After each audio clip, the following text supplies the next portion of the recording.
Well, good evening and welcome to the Town Manager's FY 2020 Budget Overview and ATM Warrant Overview. I'm Robert Pomprian, the Air Town Manager, and want to welcome all of you this evening to the presentation here at the Police Station Community Room. I want to thank Chief Murray for hosting us this evening.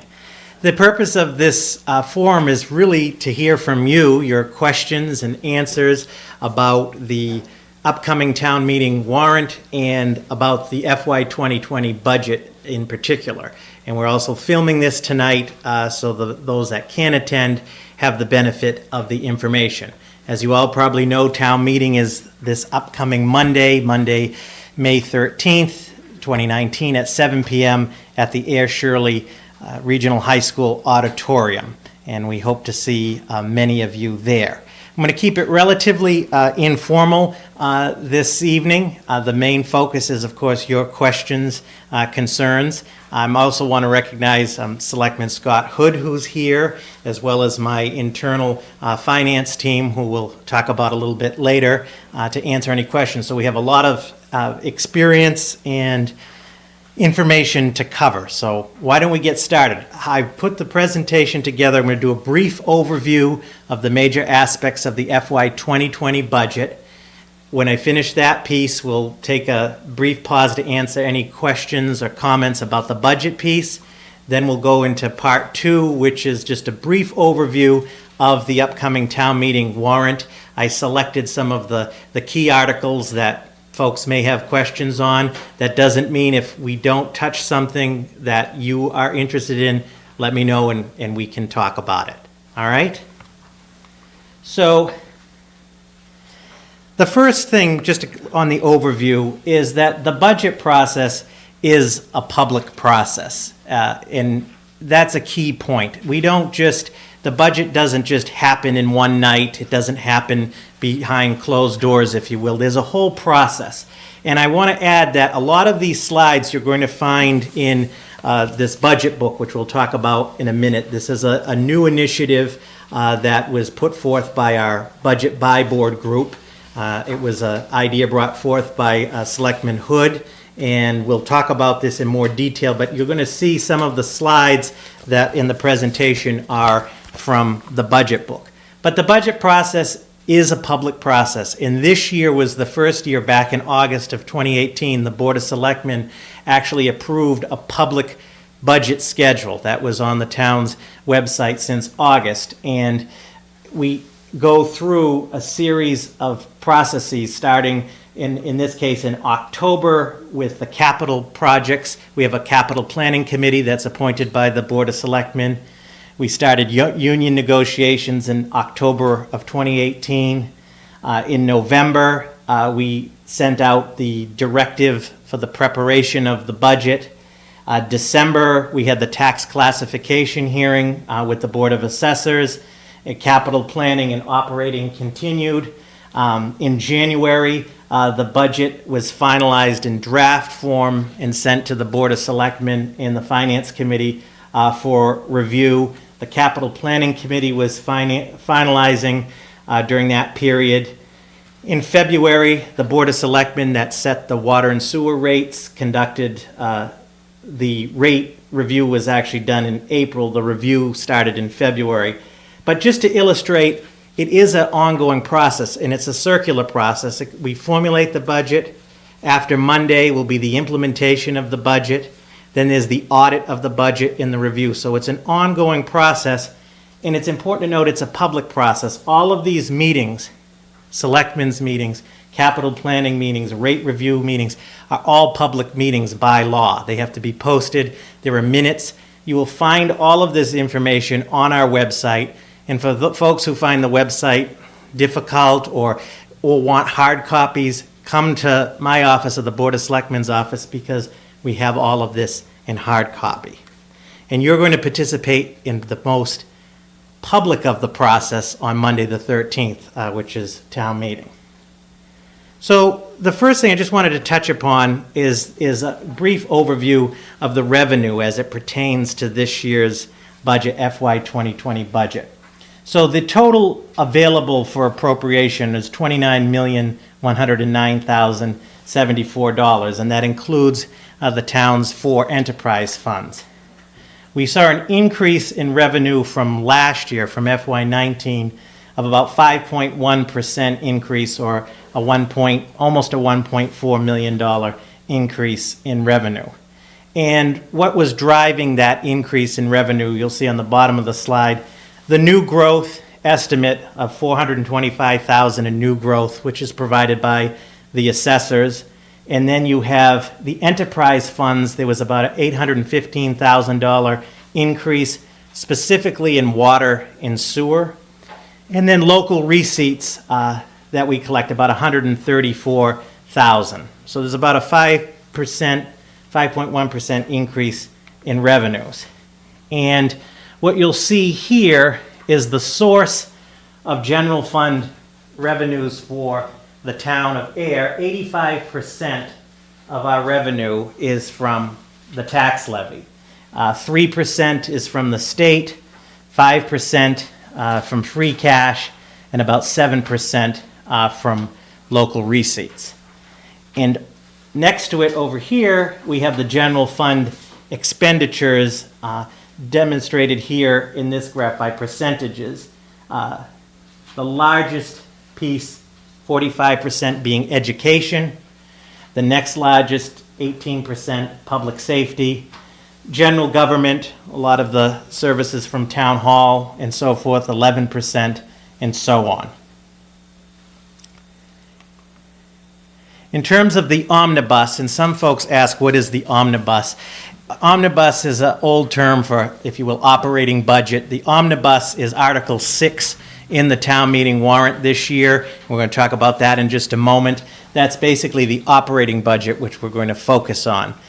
And in terms of the omnibus revenue, and what you see in this chart here is we're up to now for FY 2020 at $28,343,000 here. And as I mentioned earlier, that $1.4 million, or that 5.3% increase. And what we're going to show in a moment is the significance of the growth of revenue as it pertains to the growth of expenditures. In terms of this omnibus for FY 2020, in terms of the revenue, and this chart shows increases or decreases. Again, the increase in state aid, which the town of Air has a minimal reliance on, did increase by about 2.8%, or about $27,000 increase. The tax base increased about 4.9%. Our debt exclusions, which we'll talk about in a moment, increased by about 25%. Local receipts up about 4%. And then you have down here the free cash. There was a slight decrease, of 11%. The free cash for FY20 was $96,000, and so forth. In terms of the overlay, a slight decrease. But overall, the revenue movement was up 5.3%. The omnibus budget that you'll see on Monday for FY 2020 is a $15,127,722 budget. And that budget increase is $793,000 from FY19, or a 5.53% increase. And we're going to talk about what drove that increase. But as we talked about, revenue increased 5.3%, 5.5% in terms of the increase on the budget. The budget that you'll see in your warrant, as well as at town meeting, it contains no new personnel positions this year. We did use $198,000 of free cash to balance this budget. And as I mentioned, Article 6 in your warrant is the omnibus budget. I also want to point out, at town meeting, there will be a presentation of the omnibus budget. That will be done by our board group, myself, Selectman Hood, Mr. Diamond, who's the chair of the FinCom. We are going to give a presentation on the major aspects of the budget. Be a little different look from this, and not as comprehensive, but I think enough to give the overall picture. So in terms of operating expenses, you can see the trend starting with FY 2017 in red, this year FY 2020. The increase specifically from last year to this year is $793,000 or 5.5%, and momentarily we'll talk about what is driving this increase. But overall, the trend is an upward trend, and we'll talk about that as well in terms of challenges that poses. So operating expenses by category, this pie graph, just to illustrate, the town of Air is a governmental municipality. We are in the business of providing municipal services. And the biggest piece of providing those services is through personnel, police, fire, DPW, town hall employees, etc. 50% of our operating expenses are wages. And that's a big piece. And we have the added challenge in Massachusetts with 351 municipalities. You also want to be in a position that you're hiring the most qualified and you're competitive. And there are some challenges that come with that. Additionally, the town of Air has 6 unions that every 3 years the collective bargaining agreements are subject to negotiations. We'll talk a little bit about that momentarily. But the lion's share, 50% of our operating expenses, is on wages. The next largest, which ties into it, is at 13% are benefits for personnel. Some of these benefits are required, some of them are negotiated and so forth, but the benefits is the next largest piece of the pie. But I think this is the big takeaway on that. So in FY 2020, what drove that over $7,000 increase? What's driving that from FY 19? The first significant one is there's a $236,000 extraordinary increase in the county retirement assessment. So we receive an assessment from the county retirement for our employees, and we had what is called a 111F early retirement, and 111F is for police or fire disability early retirement. That was a considerable hit, if you will, to our retirement assessment, to the tune of $236,000 of that approximately $700,000 increase. The retirement board did meet, Middlesex Retirement met with the Board of Selectmen back in November of 2018 to discuss this, so it was something that the town was aware of that was coming. The good news is the assessment for FY 21, next year's assessment, is already approximately about $100,000, so there'll be a significant decrease in that. The next one, as I mentioned, there were 3 collective bargaining agreements up this year: the Department of Public Works, Fire, and our police sergeants. And if you take the 3 collective bargaining agreements together, and we're going to talk about that when we get to the warrant, there's about $143,000 in those collective bargaining agreements for this year. Next year we have 1 union, which is our town hall clerical union. $70,000 on storm drains and culverts replacements. The town of Air currently is faced with, one could argue, it's an unfunded mandate with respect to stormwater management, and we are required to repair and replace storm drains and culverts and so forth. We have a stormwater enterprise fund, but we don't have any funding mechanism for it.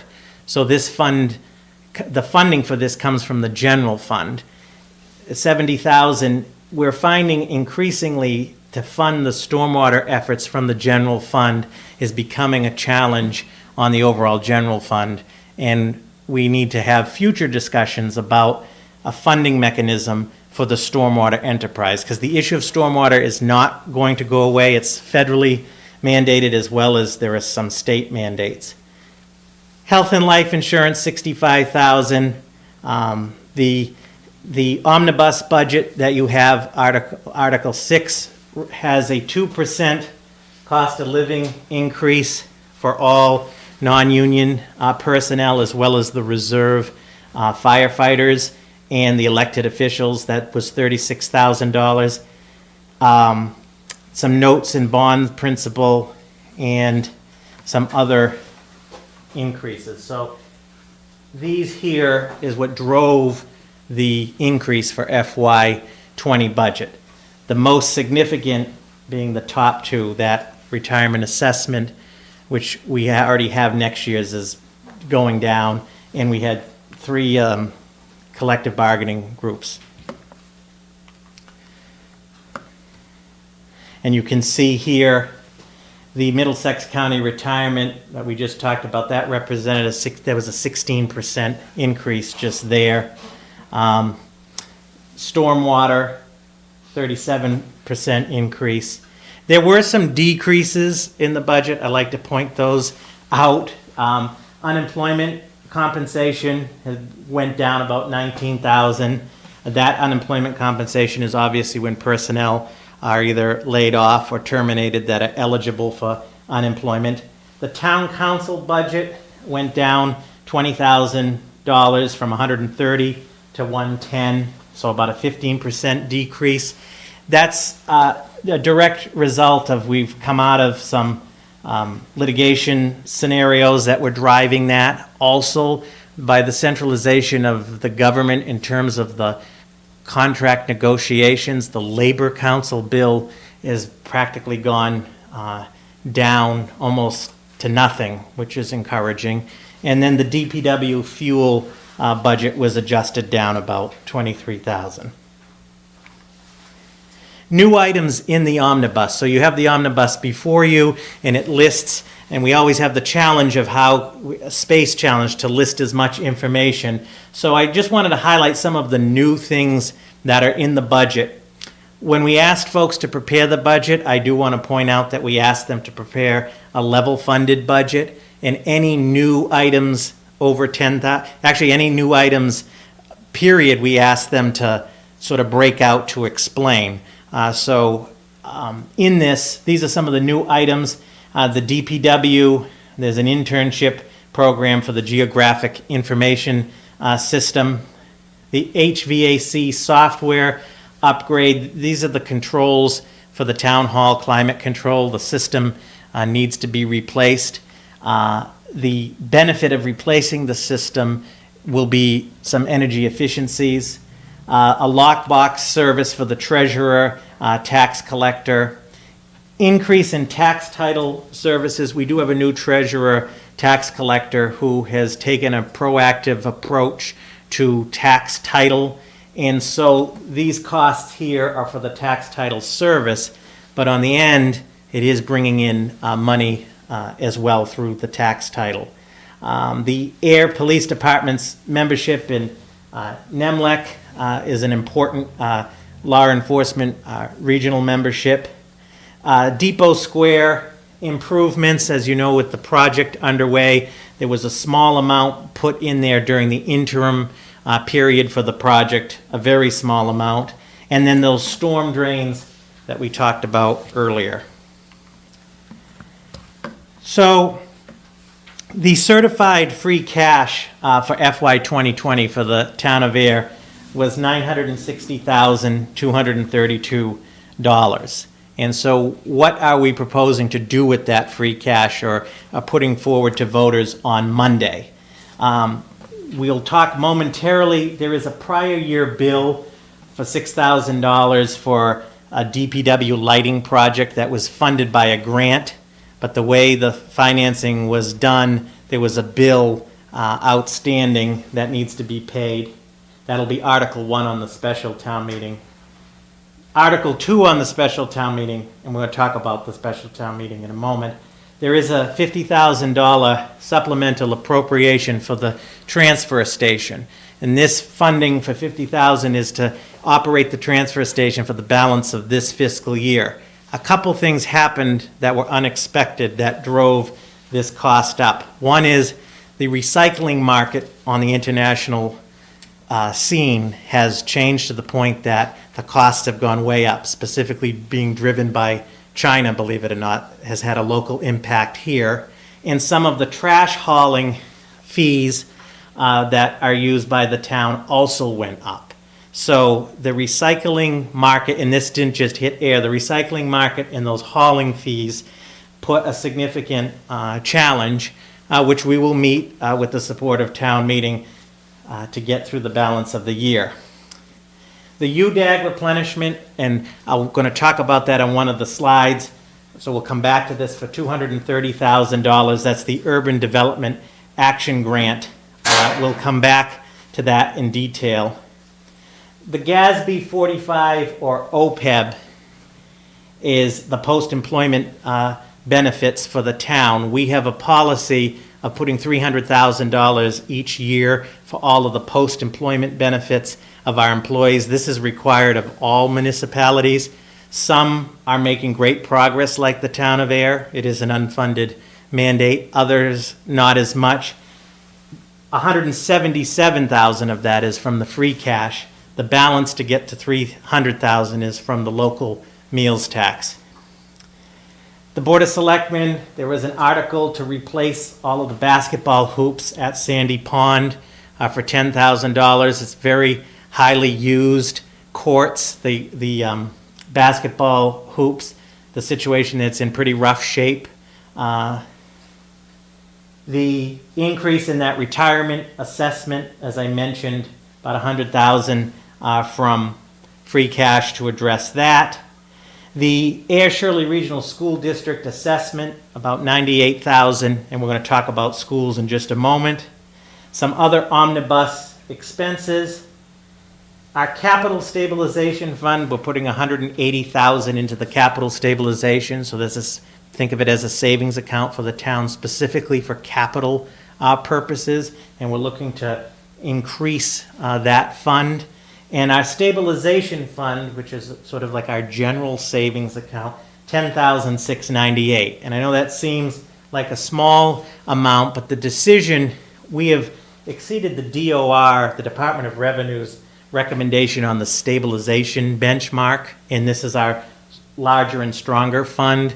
We want to continue to build the capital fund because we have a lot of capital needs. So again, there is a commitment there for further savings, and that is sort of the free cash allocation recommended for this year. School assessments. If you look in your warrant, I think it's important, we're talking mostly about the operating budget, but as you saw in that earlier slide, a lot of what we do is education. Article 7 in the warrant is the Air Shirley Regional School District Assessment. And as many of you probably know, the school committee and the superintendent have a whole process where they are required by a certain date to submit to the town, specifically the Board of Selectmen, their assessment for each year. Article 7 has two parts to it. The first is the general assessment for FY 2020 is $11.1 million. That's an increase of about $419,000 from FY19, or a 3.92% increase. And then the second part of the article is the debt on the high school project that many of you are familiar with. The debt for FY 2020 portion is $952,000, or a decrease of $24,000, or 2.5% decrease, because obviously as we pay down the debt of AIR's portion of that project, this is going down. And at town meeting, Dr. Malone, the superintendent of schools, I believe will have a very brief presentation on the school's budget. Our other regional school is Article 8, the Neshoba Valley Regional Technical High School. Their assessment for FY 2020 is $764,000, about an $83,000 increase or 12% increase. What's driving this increase is we've had more students, an increase in the student census from Air to Neshoba is what has driven that number up. Again, Dr. Pigeon, the superintendent for this school district, will also have a brief presentation on the budget highlights, and that's Article 8. This slide here is sort of the budget tie-in slide that we call it, just to show the total available for appropriation, that 29 million. The omnibus budget, 15.1 million. The RSD assessment, 11.1 million. The debt for the high school project, the Neshoba Valley Tech assessment, the raise articles, which we'll talk about what a raise article is momentarily, and which ones are those in the warrant. The capital projects that we're purchasing, the OPEB, 300,000 to those post-employment benefits, the UDAG replenishment, capital stabilization, and stabilization. And that shows the major tie-in.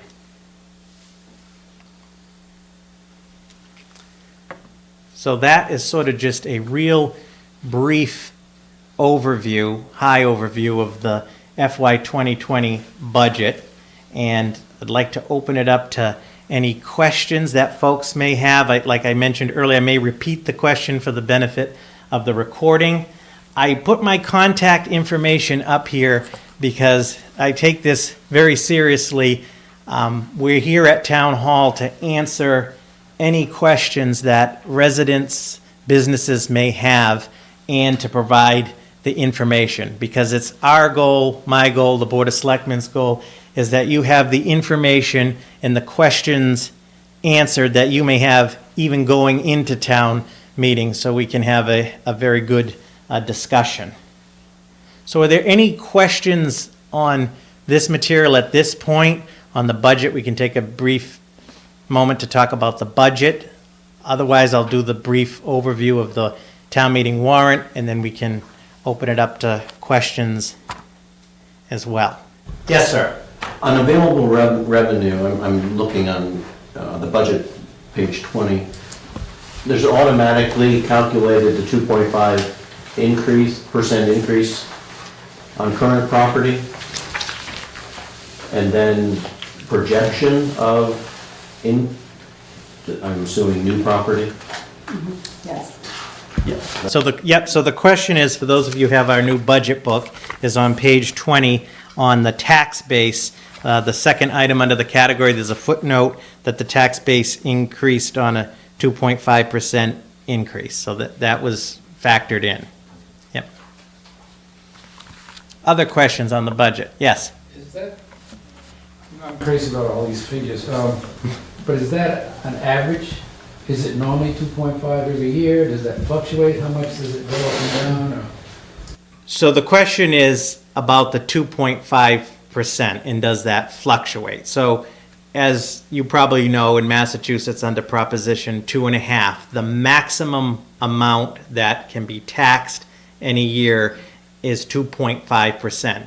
Anything above and beyond that requires an override, a vote, an affirmative vote by a ballot.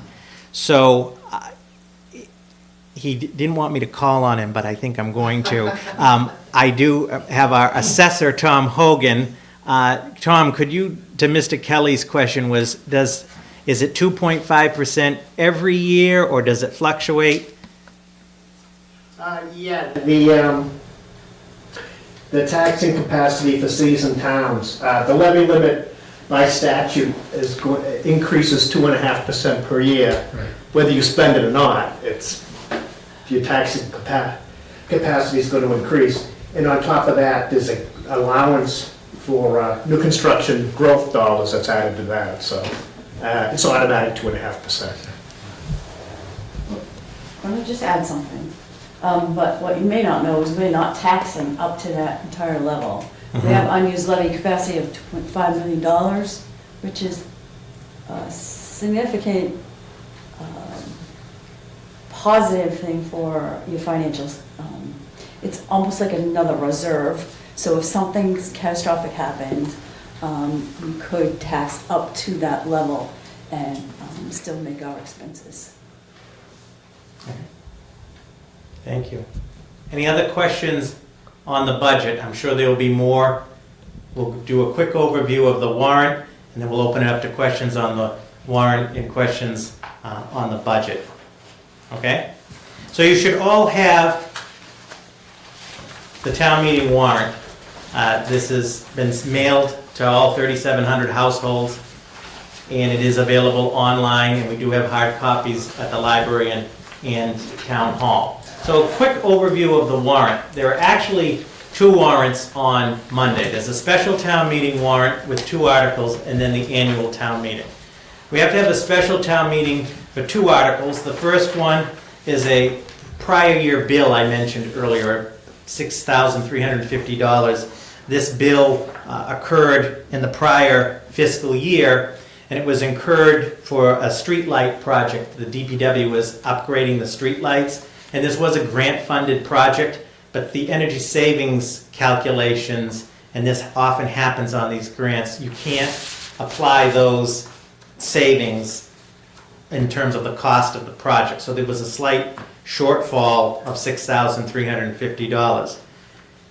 All prior year bill articles, you'll see also the 9/10 vote required. Because it's a prior year bill, there's an extremely high threshold of the vote of town meeting to approve it. Why is that? Because we really want to discourage prior year bills. And I think that the town of Bear has a pretty good track record. It's not uncommon for every now and then for there to be 1 or 2 prior year bills. This is one of those years, and we would be using the free cash on that. The second article, which I touched upon, is the supplemental appropriation for $50,000 for the transfer station, which I covered in the budget piece. And that's the special town meeting warrant. Then we have the annual town meeting warrant, which has 38 articles and 2 citizens petitions. 38, 37. So what I did in preparing for this in the interest of time is I selected articles that I thought generally stimulate a lot of discussion, confusion, questions, and so forth. But for the purposes of tonight, if there's an article that we don't touch upon, or we won't touch upon all of them in detail, we'd have our own town meeting tonight, it would seem. Let me know if there's something you want to come back to. But a couple I wanted to touch upon. Article 2, the salaries of elected officials. And why I bring that up is that is actually one of the specific functions of town meeting. Only town meeting can set the salaries of elected officials, and that's per Mass General Law, Chapter 41.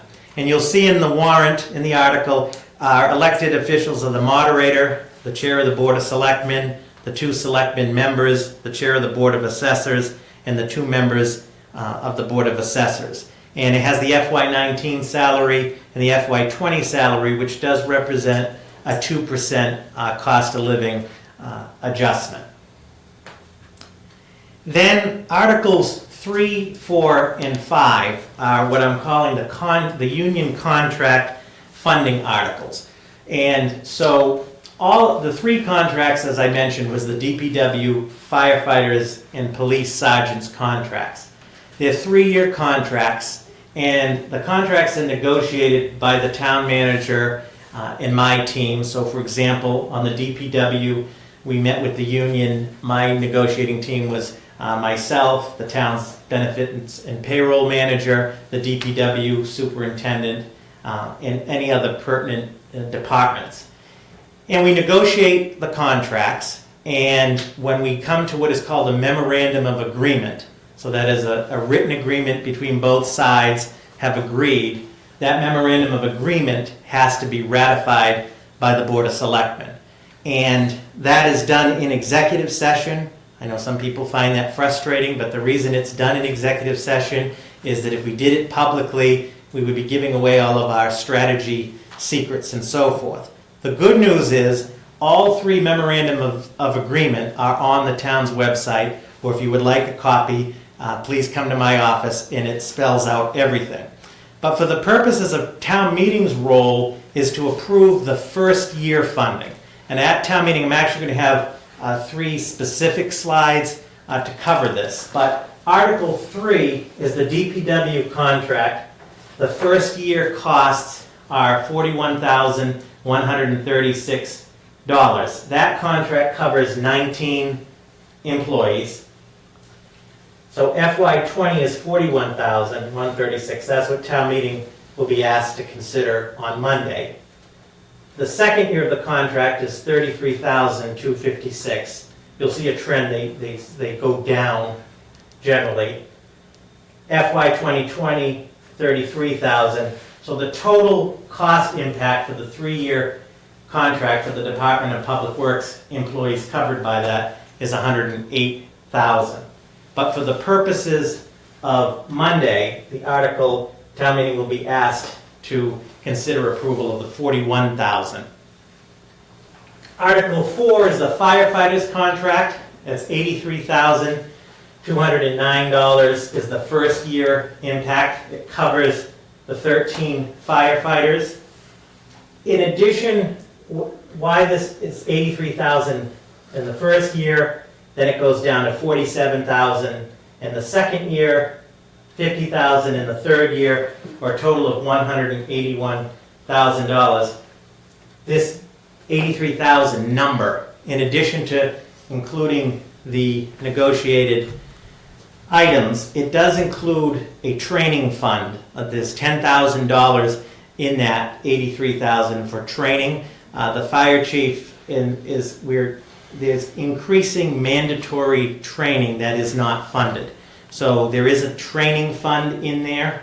And the other thing is, this brings the education incentives of the firefighters on parity with the police department, which we did a couple years ago. And so that's that. The first year has a considerable impact.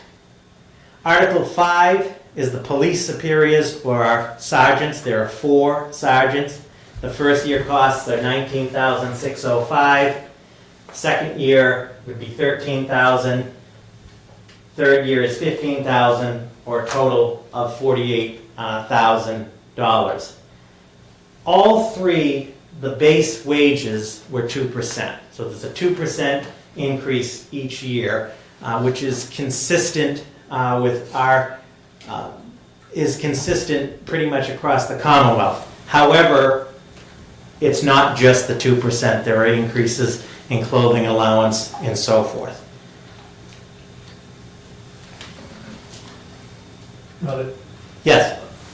that was a valid point you just made, because I was concerned about the value of the increase and the rest of the benefits that are included in the number. Mm-hmm. So is that breakdown going to be shown to somebody at town meeting, so they understand? Because I'm looking at the Yeah. math, and you're going to say 13 and 83 seems like a high number, but if there's a little breakdown inside of that says it's only a 2% salary increase, and this is the other components, it may make more sense to people that what those Yeah. 41, 83, and 19 really amount to. I don't know. No, I appreciate that. So everyone's benefit and for the camera audience, the question was about a breakdown on the detail. And to answer your question, on Monday, I have a slide for each article that breaks down that detail for you.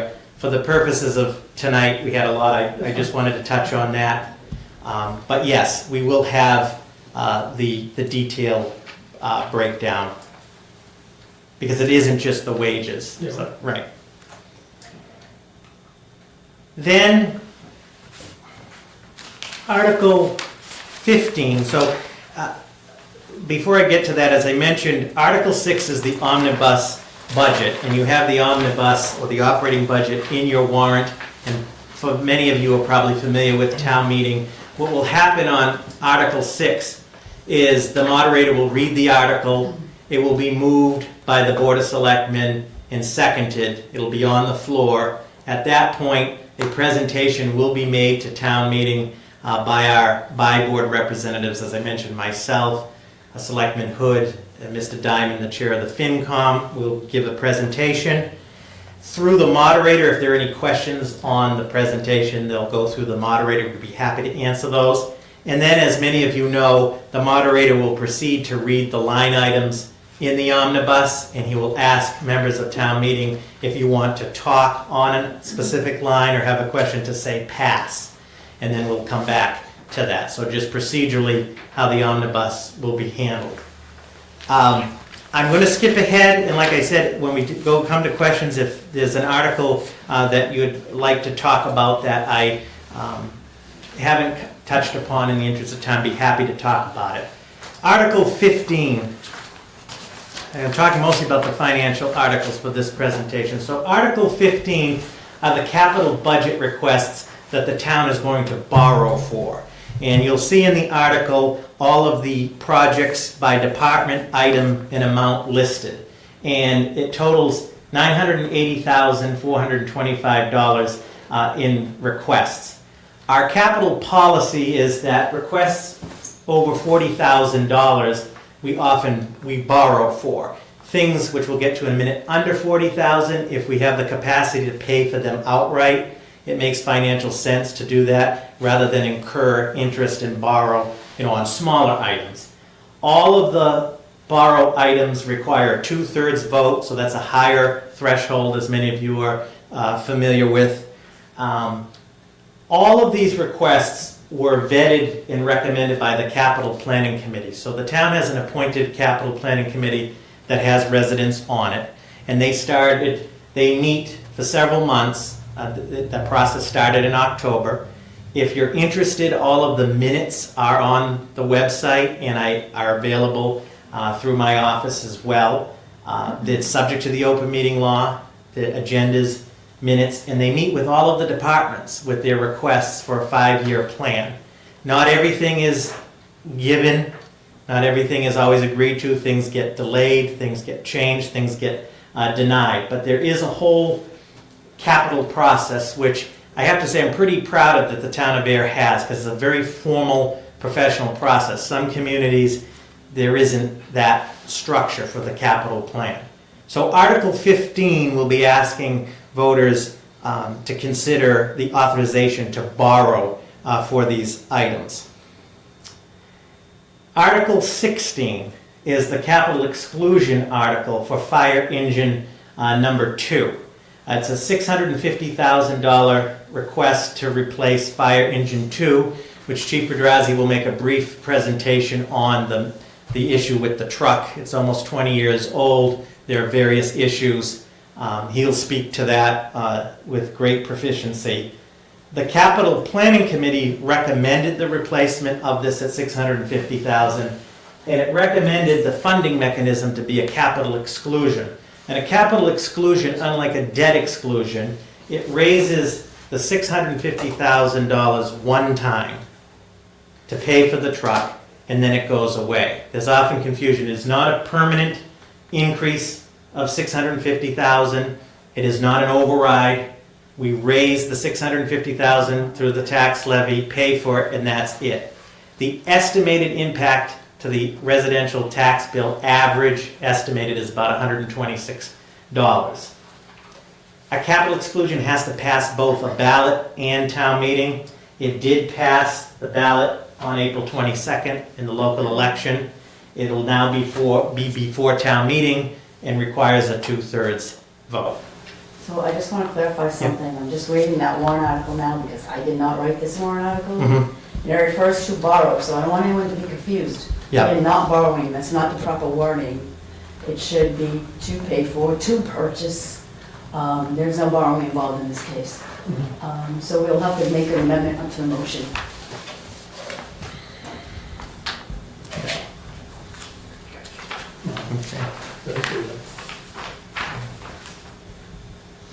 Okay. We'll come back to that. But yes, you're being asked at town meeting under Article 16 is to authorize the capital exclusion.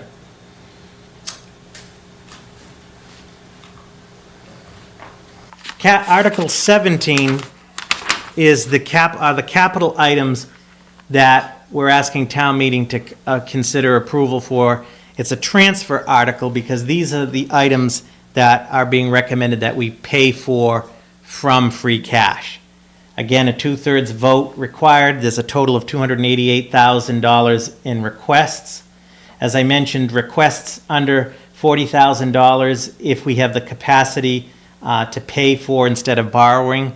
That's been the policy. You will see there is one exception in Article 17. It's the IT department, the computer replacement, and upgrade of the Windows 7 computers is $60,000. The Capital Planning Committee felt, even though it is above the threshold, that if we had the capacity to pay that out instead of borrowing for it, that was the recommendation. So there is a deviation there. Again, all of these requests were vetted by the Capital Planning Committee as recommended to the Board of Selectmen. Article 24, again, jumping ahead, we talked about the UDAG replenishment article. UDAG stands for the Urban Development Action Grant. The town of Air is fortunate to have a UDAG grant.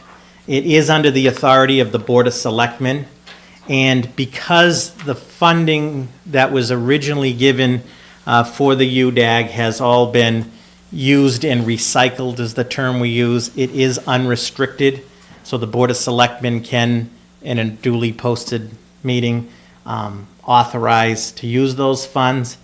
It is generally intended to be used for economic development and infrastructure purposes, which has generally been the commitment of the Board of Selectmen, with a couple of exceptions.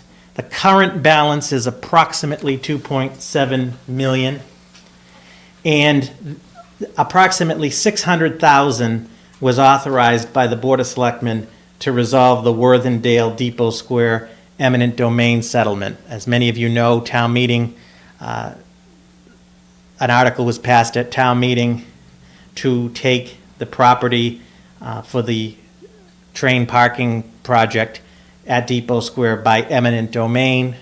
As was discussed at town meeting, eminent domain does come with risks, legal risks, and a settlement was needed, and so $600,000 was authorized.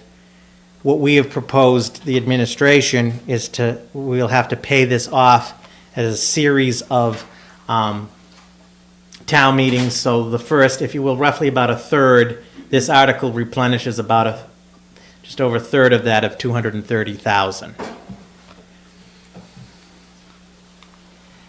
Article 25 is the Post-Employment Benefits Fund. We talked about this. The GASB 45, folks ask what that is. That's the accounting citation. The post-employment benefits, as I mentioned, we're obligated to forward fund our post-employment benefits for our employees, not just AIR.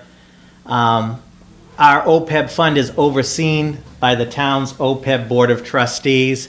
They meet quarterly. Again, those are open meetings. All of the minutes are on our website, and they meet quarterly to review how the fund is doing. Our policy has been to fund $300,000 a year, and as I had mentioned, we get to that through this article by $123,000 from the local meals tax and $177,000 from free cash. The other benefit to the OPEB fund, besides it is a mandate to forward fund those benefits, as the OPEB fund, as we reach the point of covering those benefits, it also helps with our financial position. It is a huge calculation now in bond ratings and in ratings calls. So that is what Article 25 seeks to do. Article 29, many of you probably are aware that there's going to be a recreational marijuana establishment opening in Air, and the state law provides for a host agreement to be made between the town and such facilities. And Central Ave Compassionate Care is the medical one on Central Ave, and the same owner, Mr. John Hillier, is opening the recreational one over in the former Mango Grill building. Well, we have entered into a host agreement between the town of Air and Central Ave Compassionate Care. That was negotiated by the Board of Selectmen. There are $50,000 in programs and services that he is providing to the town, $30,000 to the Air Youth Works program, $6,500 to the DARE program, $1,500 to the SAFE program, and $12,000 for a Welcome to Air sign, totaling $50,000.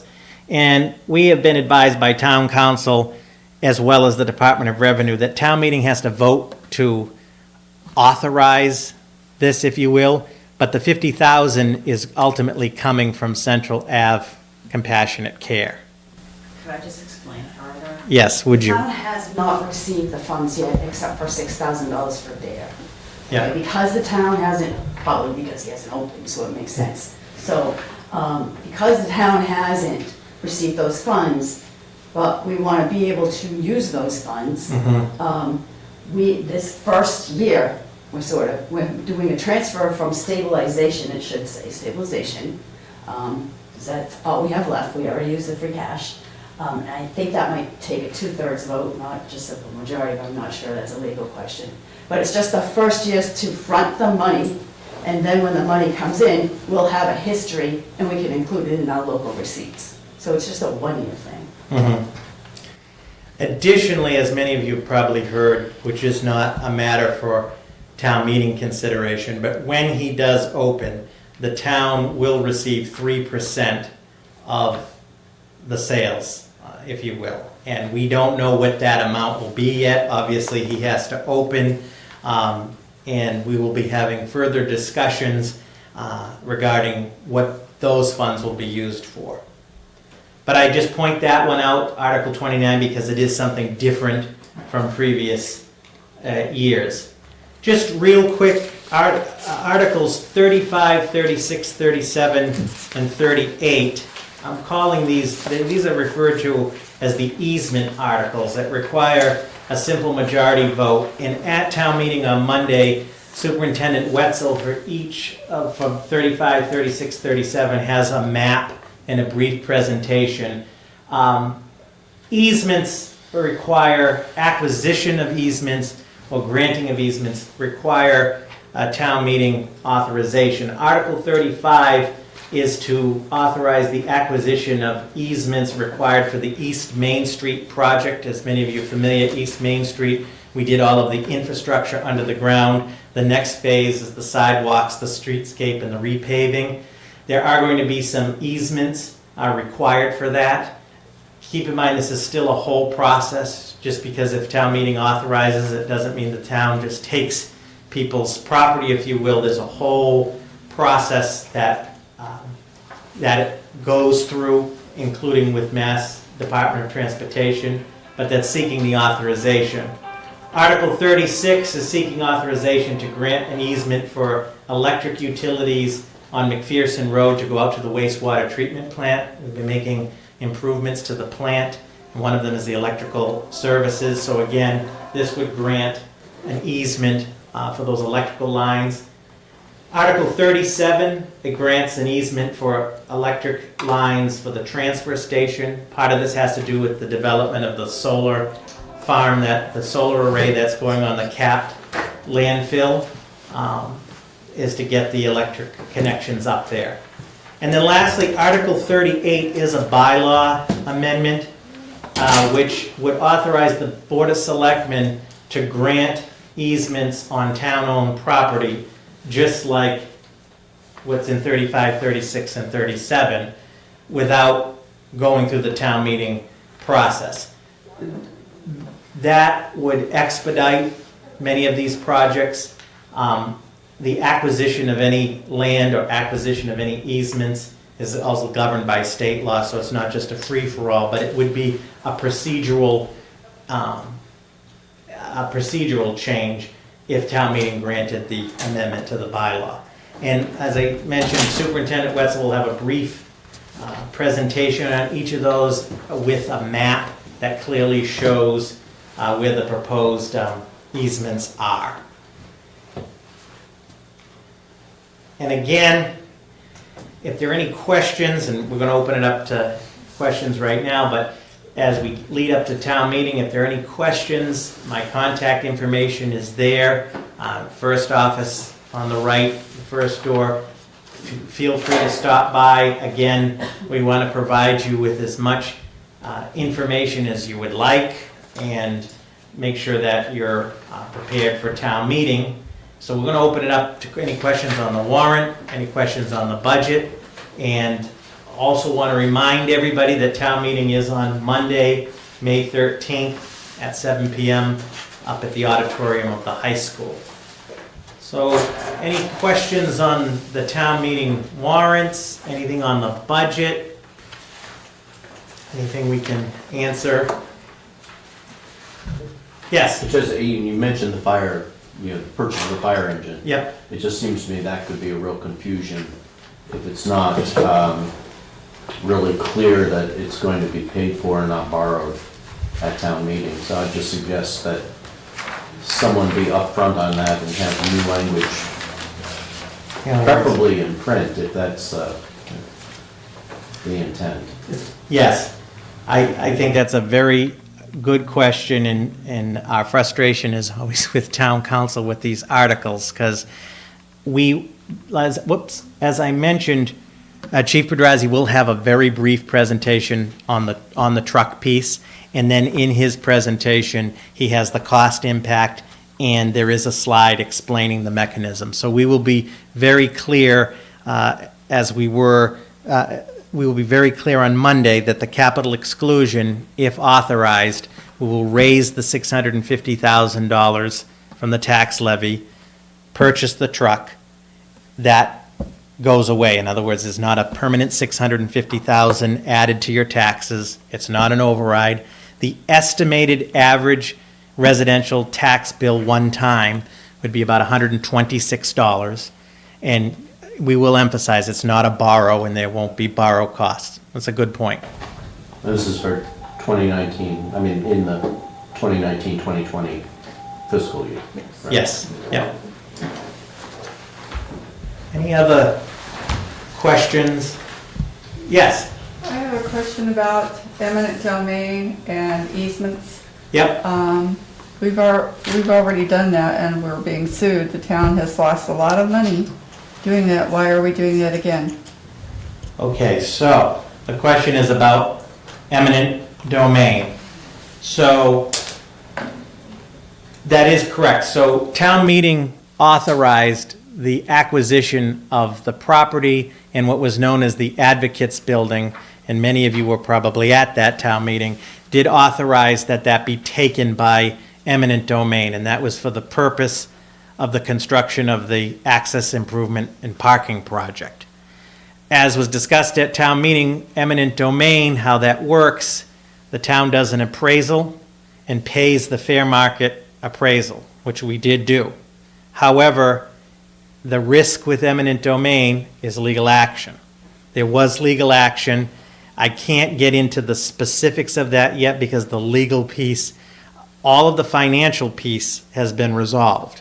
And the implication to settle it was about $600,000. And that's why Article 24 seeks to replenish about a third of that from free cash, $230,000, because the settlement occurred in between the town meetings, and it was a time sensitive, so the selectmen authorized the settlement funds from the UDAG. Keeping with the town's commitment to replenish those funds, that is what we're committed to do. Now, to your other point about the other articles that we talked about, so that was the eminent domain taking there.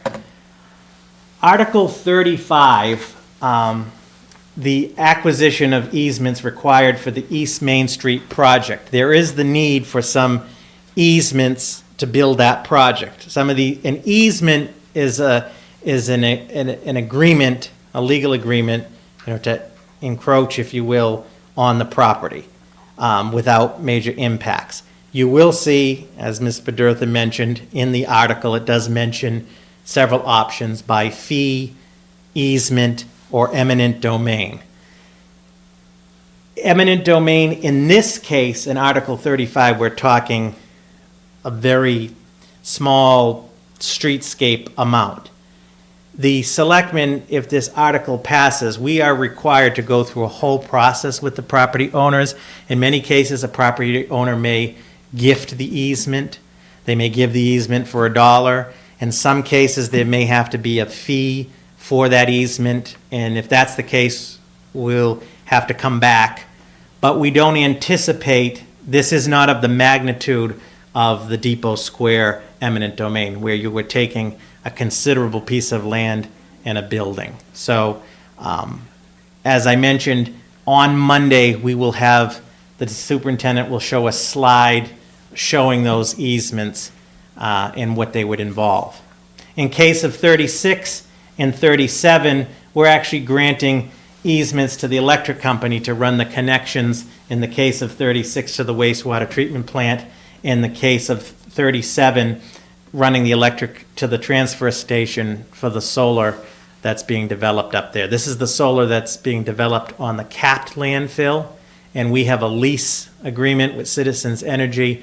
We're going to get about approximately $30,000 a year on that lease. So 36 and 37 do not involve taking anything, but 35, and you do see the language in the article, eminent domain as an option. Yes? I would prefer that the selectmen speak to the landowners before town meeting, because then we wouldn't have to question the ability to gain this property without being in trouble. Why don't we do that ahead of time instead of doing it this way? So that's a good question. That's come up before, is why don't we talk to them before? Under Massachusetts state law, and the way it works is the Board of Selectmen cannot approach private property owners without the authorization first of town meeting. So we need town meeting to authorize the selectmen, as the article says, to acquire by purchase, gift, eminent domain, or otherwise those easements. So, as in anything, there is some level of risk. Obviously, eminent domain would be the last resort, but procedurally and legally, town meeting has to authorize formally before we can start that process. Other questions? Yes? Just as a matter of clarification, it might be simpler to, I see how you bundle the three. Okay? Yeah. But the last two are totally different. 36 and 37 are totally different than 35. In Yes. the case, okay, so. Yep, no, go ahead, I'm sorry. I'm not sure I was if it's agreeing clear with to you. everybody that Yeah. under 36 and 37, the town owns the property, and it's a typical procedure. Mass Electric will not put any utilities underground and work on your property without granting them an easement. It happens with private property. It's a standard operating practice for a property owner to grant Mass Utility the right to put their equipment on your land. However, the first one, 35, is a different Yes. situation. So I'm just thinking, maybe for clarification, you might not bundle them like that, maybe you talk about all three together, because the first one, 35, is a state road project. It's looking for easements so that the state road can be improved, needs to talk to the property owners along the side of that road. It's a totally different project, so just a thought. That's all. No, and I agree with you, and what we will do at town meeting, I believe the plan is Article 35 will be dealt with a separate presentation, including the visual, and you're right, 36 and 37. 36, 37, 38 go together. Yeah, Because the Yeah. third one basically gets away with the other, giving the selectmen the authorization. But Mhm. at the end of the day, this is just the way business is done, and it's the way things are constructed. People need easements to put in utilities and to put in underground water lines, whatever the case might be, sidewalks, improvements. So this is all standard stuff. It should go right through. Other questions on the warrant, the budget? Yes, sir. Could you explain to me the difference between direct costs and indirect costs? Ah, Gonna go to the glossary. excellent question. Excellent question, and I have to make a pitch. We're going to answer your question, but I have to again make a pitch for our new budget book that has a glossary of terms in it. because in the one you asked Mr. Kelly about indirect and direct costs is one of the most. So if you look at page 15, is that where it is, Lisa? 15 and 16?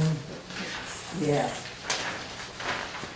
Yeah, 15, I think it's 15 or 16. Okay.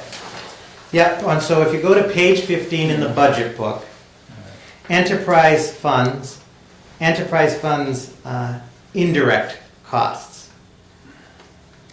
So a direct cost, let's start with the direct cost. So if a direct cost on the enterprise article, so say for water, would be a cost directly related to the water infrastructure or the water service as a direct cost. When we say indirect cost, it's not necessarily related to the water per se, but it could be benefits for water employees. So the water employees of the water department, their benefits are covered in part by the enterprise, so that's an indirect cost.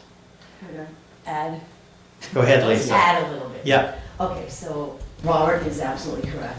The wages of the people who work for that department, like Rick Lindy, is a direct cost. Yeah. Okay? The bills that they receive from maintenance of wells, anything like that, that's a direct cost. It's charged directly to the enterprise fund. The indirect costs are budgeted in the general, in the omnibus, because traditionally that's where we've done them, or that's where it makes more sense to budget them. For instance, health insurance. Health insurance is the biggest one, probably. Health insurance, while we could budget it in enterprise funds, traditionally in this town, we do not, we put it in the omnibus. And what happens is I calculate, I estimate, I look at what each employee has for health insurance and estimate the cost that relates to the enterprise fund. Another one is shared employees. Our mechanic works on, the mechanic for the DPW works on water trucks, the sewer trucks, so we spread a portion of his pay to each one of those enterprise funds. So for instance, on the ambulance, that indirect cost. Ambulance is different. Okay. Ambulance is almost entirely a portion of the payroll for the fire department, because the fire department operates the ambulance. So that is different. So that's mostly labor, that indirect cost? Most of it is in labor, yes. And so what we're talking about on these definitions for everybody's benefit, Articles 10 through 13 are the enterprise fund articles. And you will see it says handouts will be provided. Well, you tonight have a sneak preview. If you look at pages 28 through 31 in the budget book, you have the breakdown for each of the enterprise funds, including the direct expenses and the indirect expenses. This is typically the same reports that are in my, Yeah. my packets that are in this set. But it is a good question, Mr. Kelly. We get it all the time about what's direct versus indirect, and the articles have to be written to account for the exact segregation of the two.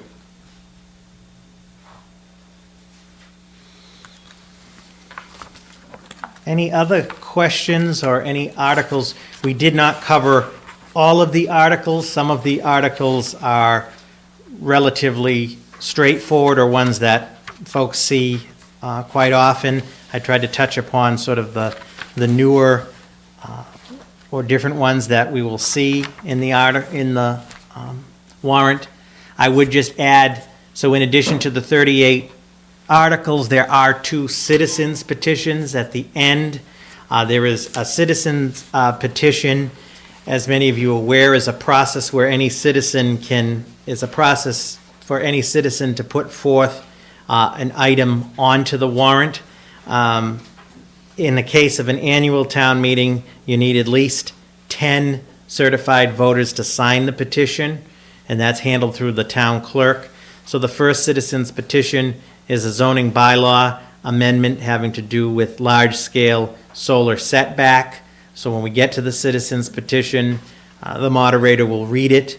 He generally asks the petitioner, in this case, it was Mr. Kevin Horgan, to speak to it. This one, because it's a zoning, I'll also ask the planning board to weigh in, and then the discussion will commence from there. We are required to print the citizens petitions exactly how we receive them.